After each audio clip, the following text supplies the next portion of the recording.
আচ্ছা, ওই প্রতিদিনের মতো কি ওই আপনারা যে চেক পোস্টটা আছে সেখানে কি প্রতিদিনের নেওয়া যেরকম ট্রাকগুলো ঢুকে, মালবাহী ট্রাক ঢুকে, আজকে কি সেই রকম ভাবে ঢুকছে না? না না, কম ঢুকে, অনেক কম ঢুকে।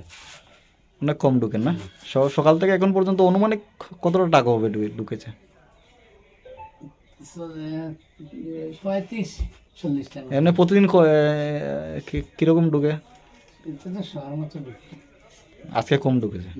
মূলত কি কারণ জানতে পারলাম? এটা তো ড্রাইভাররা কিছু কয় না, ড্রাইভাররা গেলে কয় বুঝতে পারি না। আচ্ছা, প্রতিদিনের মতো যে মালবাহী ট্রাকগুলো ঢুকে, মানে এরকম কি ঢুকতেছে আপনার ত্রিপুরা রাজ্যে? না না, অন্যান্য দিন থেকে কিছুটা কম, যাওয়া কম দিচ্ছে। কারণ কি? কারণটা তো শুধু ড্রাইভারের জিজ্ঞেস, তারা তারা আর কি একটা আইন গভর্নমেন্ট করছে, ওই আইনের বিরুদ্ধে তারা আন্দোলন করতেছে, কি করতেছে, স্ট্রাইক দেখতেছে, এই কারণে কিছু কিছু গাড়িরা ড্রাইভাররা করতেছে আর কি।